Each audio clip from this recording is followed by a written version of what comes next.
अस्सलाम दोस्तों, आप देख रहे हैं हर टेक्निकल चैनल। दोस्तों आज की वीडियो में हम करने वाले हैं Oppo A95 की एक अनबॉक्सिंग और इसका एक रिव्यू। दोस्तों ये जो स्मार्टफोन है Oppo की तरफ से पाकिस्तान के अंदर लॉन्च कर दिया गया। जी हाँ दोस्तों, आपने सबसे पहले घबराना नहीं है। Oppo भी आजकल बहुत तेज हुआ है, बहुत स्मार्टफोन लॉन्च कर रहा है पाकिस्तान के अंदर। लेकिन दोस्तों Oppo लवर्स ये वीडियो जरूर देखिएगा, और जो ये स्मार्टफोन खरीदना चाहते हैं, वैसे जो देखने में काफी चीजा काफी कमाल का स्मार्टफोन है, इस तरह जब मतलब कि कमाल हो जाता है। एहे रहा नहीं जाता। फोन है ना, पाकिस्तान के अंदर 42,000 की इनवाइस के साथ लॉन्च किया गया है। जो मुझे मार्केट के अंदर प्राइस पड़ी है वो इसकी 38,500 पड़ी है, मतलब कि 38,500 का मुझे मार्केट से मिला है। ये पता नहीं इसके अंदर डिस्काउंट था क्या था, अभी तक इसकी प्राइसिंग कंफर्म नहीं थी। लेकिन मैंने कहा भाई Oppo का नया स्मार्टफोन आया तो वीडियो तो बनती है। और यहाँ दोस्तों 8/128 के वेरिएंट के साथ आता है Oppo A95। और यहाँ इसकी कैमरा की बात करें, बैक की तरफ जो डिजाइन है वो Oppo वाला वही सेम डिजाइन देखने को मिलता है, लेकिन इसकी स्लिमनेस के अंदर मतलब कि इसको पतला किया गया दोस्तों। इसने जो चर्बी है वो अपनी कम कर ली है, और फोन जो है वो काफी स्लिम एंड स्मार्ट आपको देखने को मिलता है। तो इसके बारे में डिस्कस करते हैं, ये स्मार्टफोन इस रेंज के अंदर खरीदना चाहिए या नहीं, आपके पैसे बर्बाद हो जाएंगे या फिर आपके पैसे अच्छी जगह लग जाएंगे। तो वीडियो को स्टार्ट करते हैं। तो वीडियो स्टार्ट करने से पहले एक बात मैं आपको बता चलूं भाई, ये एक नई हुडी हमने मंगवाई है trendevo.pk से, और इसका जो स्टाफ है ना बड़ा कमाल का मुझे देखने को मिला। पहले तो मैंने ये देखा कि भाई फैसलाबाद बेस्ड कंपनी थी, हमारे शहर की थी, तो मैंने कहा इनसे ऑर्डर किया जाए और देखा जाए कैसी क्वालिटी है। तो ये जो क्वालिटी है काफी औसम लगी है मुझे। दोस्तों इनके पास काफी वैरायटीज अवेलेबल हैं, like track suits, like shirts और इस तरह की काफी चीजें। दोस्तों अगर आप अपने पैसे को कीमती बनाना चाहते हैं, अगर आप चाहते हैं कि आप कम पैसे के अंदर अच्छी चीज हासिल कर सकें, तो आप यहां से ऑर्डर कर सकते हैं। trendevo.pk का मैंने लिंक डिस्क्रिप्शन में डाल दिया है। दोस्तों इसका जो ये ट्रेडमार्क टाइप है ना, कुछ लोगो टाइप, ऐसा लग रहा है ट्रांसफार्मर की शर्ट पहनी हुई है मैंने। मेरे पास कोई अल्फाज नहीं है, मुझे माफ कर दे आप लोग सारे, मुझे छुट्टी दे दे। तो दोस्तों यहाँ अनबॉक्सिंग कर लेते हैं Oppo A95 की। इस तरह कुछ बॉक्स है, सामने की तरफ A128 मेंशन है, और यहाँ दोस्तों इसका अनबॉक्स कर लेते हैं अपने रवायती तरीके से एक सिम इजेक्टर टूल के साथ। तो यहाँ से जी हमने इसकी पन्नी जो है वो उतार ली है। तो ये हमारा डब्बा जो है वही नीले कलर का जो नीले कलर का जो Oppo का बॉक्स आपको देखने को मिलता है, ज़्यादातर वही बॉक्स है। और यहाँ सामने की तरफ A95 मेंशन है, और यहाँ इसको खोलते ही अंदर व्हाइट कलर का बॉक्स आपको देखने को मिलता है। बैक की तरफ कुछ डिटेल्स मेंशन होंगी, जैसे कि मैं आपको दिखाता चलूँ। बैक की तरफ मेंशन है भाई 8/128 रैम एक्सपेंशन है, 33 वाट की फास्ट चार्जिंग है, 5000 mAh की बैटरी है, एमोलेड फुल एचडी स्क्रीन है, आई कोर डिस्प्ले है, ये भी देखेंगे क्या चीज़ है। और यहाँ दोस्तों जो हमारे पास कलर है ये ग्रोइंग रेनबो सिल्वर है, मतलब कि हमने सिल्वर कलर में मंगवाया इसे। और ये मुझे मार्केट के अंदर 38,000 रुपये मिला है, वैसे इसकी 42,000 जो है इनवाइस रेट बताया जा रहा है। और यहाँ दोस्तों अगर मज़ीद बात करें, इस पाउच के अंदर हमें कुछ वो देखने को मिलेगा जैसे हम कहते हैं केस वगैरह। जी हाँ दोस्तों, एक केस है जो कि काफ़ी स्लिम लग रहा है, मतलब कि फ़ोन भी काफ़ी स्लिम एंड स्मार्ट होगा। और यहाँ दोस्तों कुछ क्विक स्टार्ट गाइड और सेफ्टी गाइड और एक सिम इजेक्टर टूल जो कि काफ़ी हैवी किस्म का दिया गया है। तो इसे करते हैं साइड पे, अंदर कुछ भी नहीं है, डब्बी हो चुके खाली। अब आ चुका है फ़ोन को निकालते हैं, फ़ोन को रखते हैं साइड पे। फ़ोन काफ़ी स्लिम लग रहा है, काफ़ी स्लिम होगा, मज़ा आएगा। और एक चार्जर है जो कि 33 वाट का चार्जर आता है, जो कि काफ़ी अच्छी बात है। और यहाँ दोस्तों एक केबल देखने को मिलती है जो कि टाइप सी केबल है और नॉर्मल वाइट कलर के अंदर है। और सब चीज़ें करते हैं साइड पे, अनबॉक्सिंग हो गई। अब मेन आते हैं फ़ोन की तरफ। दोस्तों जो फ़ोन का कलर है ना मुझे काफ़ी इंप्रेसिव लग रहा है, और फ़ोन नॉर्मल Oppo के फ़ोन से थोड़ा सा स्लिम है। तो फ़ोन आप देख सकते हैं बैक की तरफ फ्रोस्टेड टाइप फिनिशिंग के अंदर आता है। अब मुझे ये कंफर्म नहीं है क्योंकि ये जो कलर है ना, मेरे पास जो सिल्वर कलर है ये फ्रोस्टेड फिनिशिंग के अंदर आता है। अब मुझे ये कंफर्म नहीं है इसका जो मेन कलर है वो किस फिनिशिंग के अंदर है। बाकी Oppo ने इस स्मार्टफोन के अंदर जो डिज़ाइन है ना उसे काफ़ी इंप्रेसिव बनाया है, काफ़ी स्लिम फ़ोन है। और हम इसे भी उतार देते हैं, और यहाँ आ जाता है ये फ़ोन। और फ़ोन के नीचे वाली साइड पे टाइप सी की पोर्ट है, 3.5 mm का जैक है अगर सही से फोकस कर पाए कैमरा, और एक स्पीकर ग्रिल है, और नीचे की साइड पे एक माइक भी है। ऊपर वाली साइड कुछ नहीं है, मतलब कि इसके अंदर सेकेंडरी माइक की फैसिलिटी आपको नहीं दी गई है। राइट साइड पे एक पावर बटन है, लेफ्ट साइड पे दोस्तों इसके जो है ना वो हैं वॉल्यूम रोकर्स। और फ़ोन ओवरऑल लुक में काफ़ी अच्छा लग रहा है मुझे। अब इसे ऑन करते हैं, पहले हम देख लेते हैं इसकी सिम सिचुएशन कैसी है, मतलब कि इसके अंदर दोस्तों मोरियाँ कितनी है, सिम की कितनी मोरियाँ हैं और कितनी डलेगी।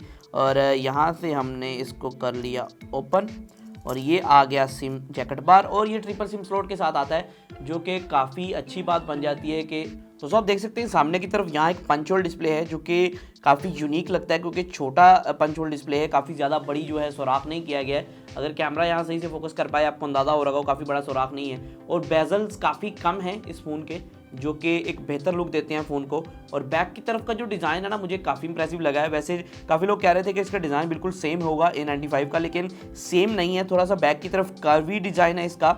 और दोस्तों बैक की तरफ एक फ्रोस्टेड टाइप जो है ना, इसकी नई लुक देती है। और camera bump fully matte black type में है, जो कि काफ़ी अच्छी लुक देता है इसे। और यहाँ नीचे की तरफ ओप्पो की ब्रांडिंग है, जो कि और ज़्यादा इसे प्रीमियम बनाती है। तो मुझे ये चीज़ काफ़ी अच्छी लगी। इसका जो साइडों वाला कड़ा है ना, जिसे आप कहते हैं कि भाई साइड्स हैं, ये सिल्वर कलर के अंदर हैं, जिसकी वजह से इसके ऊपर फिंगरप्रिंट स्मजेस भी लग रहे हैं। और मुझे ये अंदेशा है कि ये प्लास्टिक की हैं, इस वजह से ये जल्दी स्क्रैच आ जाएंगे इसके ऊपर। जो ज़्यादातर जो प्लास्टिक साइड्स होती हैं, इसके ऊपर जल्दी स्क्रैच आ जाते हैं। तो अगर आप इसके ऊपर पाउच वगैरह चढ़ाना चाहते हैं ना, जैसे कि साथ इन्होंने पाउच दिया है, तो अगर आप इसके ऊपर इस तरह पाउच चढ़ा लेते हैं, तो मेरा नहीं ख्याल कि बहुत ये खूबसूरत डिवाइस लगेगा। पाउच तो पहले बहुत हार्ड होता है जो कंपनी की तरफ से आता है, क्योंकि फुल्ली मोबाइल को देखते हुए बनाया जाता है। और यहाँ दोस्तों अगर आप पाउच चढ़ा लेते हैं ऊपर, तो बहुत खूबसूरत ये डिवाइस नहीं लगेगी। तो पाउच के बगैर ही इसे इस्तेमाल करें तो ज़्यादा बेहतर है, क्योंकि ये जो डिवाइस है ना, बैक की तरफ से एक मैट फिनिशिंग के साथ आता है। तो ये बेस्ट हो जाता है कि आप पाउच के बगैर ही इसे यूज़ करें। दोस्तों वापस आ जाते हैं अपने ओप्पो की तरफ। दोस्तों ओप्पो का ये स्मार्टफोन है ना, पाकिस्तान के अंदर लॉन्च कर दिया गया है। और इसका जो डिज़ाइन है ना, सबसे फर्स्ट जो मुझे चीज़ अच्छी लगी इसका डिज़ाइन था। इसका डिज़ाइन है बैक की तरफ फ्रोस्टेड टाइप फिनिशिंग के अंदर आता है। और बैक की तरफ जो एक कैमरा बम्प है वो थोड़ा सा उठा हुआ है और मैट ब्लैक के अंदर है। दोस्तों जेट ब्लैक भी होता है, मैट ब्लैक भी होता है, ब्लैक ब्लैक भी होता है, लेकिन ये मैट ब्लैक के अंदर है। और दोस्तों बैक की तरफ ट्रिपल कैमरा है। वैसे अंदर की बात यह है कि चलता एक है, लेकिन ट्रिपल कैमरा है।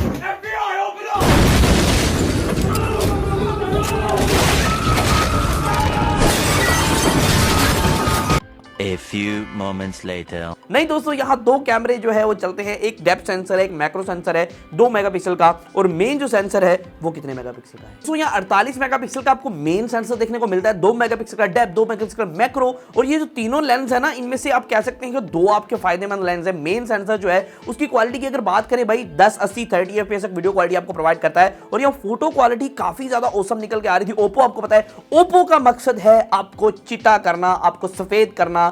ओप्पो आपको फायजा ब्यूटी क्रीम से भी चिटा करता है। इस वजह से ओप्पो के आने के बाद फायजा ब्यूटी क्रीम जो है वो बिकना बंद हो गई थी। गजब बेइज्जती है। दोस्तों इसकी जो इमेज क्वालिटी है वो मुझे ठीक ठाक देखने को मिली। और इसका जो 2 सेंसर है ना, बाकी मैक्रो सेंसर है, उसकी क्वालिटी मुझे नहीं ठीक लगी, क्योंकि मैक्रो सेंसर जो 2 मेगापिक्सल का दिया गया था वो बहुत अच्छी क्वालिटी तो नहीं ला रहा था, लेकिन गुजारा आपका कर जाता है। तो वो खानापुरी के लिए इन्होंने 3 लेंस दे दिए हैं, लेकिन मेन मकसद जो पूरा करता है वो मेन लेंस ही करता है 48 मेगापिक्सल का, जो कि काफ़ी अच्छी क्वालिटी लेके आ रहा था। तो दोस्तों इस टाइम जो आप रिजल्ट देख रहे हैं ओप्पो के A95 के बैक कैमरा से देख रहे हैं, जो कि 1080p पे रिकॉर्ड करता है। जी हाँ दोस्तों, इसके अंदर 4K नहीं है, तो आपका 4K वाला एंजॉय नहीं होने वाला है। तो दोस्तों इस टाइम जो आप रिजल्ट देख रहे हैं ओप्पो A95 के फ्रंट कैमरा का है, जो कि 1080p 30 FPS पे रिकॉर्ड करता है। बैक और फ्रंट दोनों पे सेम इसकी जो क्वालिटी है, और रिजल्ट मुझे काफ़ी अच्छा लगा है जो कैमरा का रिजल्ट है। लेकिन दोस्तों इसके अंदर 4K का ऑप्शन नहीं दिया गया और 60 FPS का ऑप्शन नहीं है, जो कि एक बुरी बात बन जाती है। इसके अंदर थोड़ा स्लो मोशन है, लेकिन वो स्लो मोशन आप कह सकते हैं बेकार किस्म का है। और एक मैक्रो लेंस भी है तीसरा, जो कि अजीब सी फोटो ले रहा था, देखिए आप आगे जाके। लेकिन दोस्तों यहाँ जो है 4K 30 FPS नहीं है। 4K हमें चाहिए था, हम कंटेंट क्रिएटर्स हैं, हमें 4K चाहिए होता है, हमने 4K पे फिल्में बनानी होती है।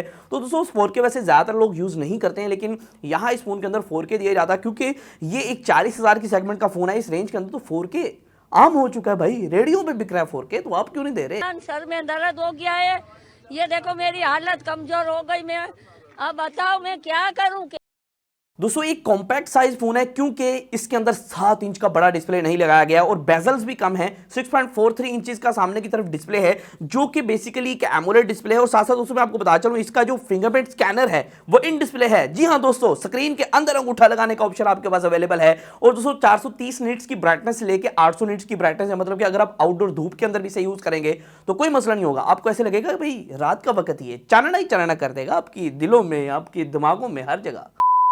स्क्रीन साइज जो था वो भी ठीक है। इसकी जो सामने की तरफ मोगोरी दी गई है, सामने की तरफ ये देखिए मत्थे के अंदर मोगोरी है इसके, ये भी ठीक ठाक है। इसके अंदर जो कैमरा है वो 16 मेगापिक्सल का आपको देखने को मिलता है। अगर फ्रंट साइड के कैमरे के रिजल्ट की बात करें, वही 1080p 30 FPS पे रिकॉर्ड करता है। और फ्रंट साइड पे भी पोर्ट्रेट मोड और सारा कुछ अवेलेबल है। बैक और फ्रंट दोनों के अंदर जो पोर्ट्रेट स्लाइडर है वो भी अवेलेबल है, जो कि काफी अच्छी बात है। पोर्ट्रेट को एडजस्ट कर सकते हैं, कितना बैकग्राउंड ब्लर करना है, कितना नहीं करना है, कितने आपके दिल के अंदर रोशनी जानी चाहिए, कितनी नहीं जानी चाहिए, सब कुछ आप एडजस्ट कर सकते हैं। और यहाँ दोस्तों एक और बात कि ओप्पो का ये जो स्मार्टफोन है ना, इसका जो ओवरऑल डिजाइन है, मुझे ये सबसे फर्स्ट प्रायोरिटी लगी कि ओप्पो जो है अपना डिजाइन को जो है इस स्मार्टफोन के अंदर हाईलाइट करना चाह रहा है। वो जो डिस्प्ले है ना, इसके अंदर एक ड्रॉबैक भी है भाई, इस रेंज के अंदर ना आपको 90 हर्ट्ज या फिर 120 हर्ट्ज के भी डिस्प्ले आपको देखने को मिलते हैं। 90 हर्ट्ज तक देखने को मिल जाते हैं, 120 हर्ट्ज वाला अब कहां फोन आ गया। 90 हर्ट्ज जो 40,000 की रेंज में है ना, वो आपको देखने को मिल जाता है। और अगर 90 हर्ट्ज नहीं मिलता तो प्रोसेसर अच्छा देखने को मिलता है। तो दोस्तों इसके अंदर जो प्रोसेसर है ना, वो स्नैपड्रैगन का 662 देखने को मिल रहा है। उस लिहाज से अगर देखा जाए तो इसके अंदर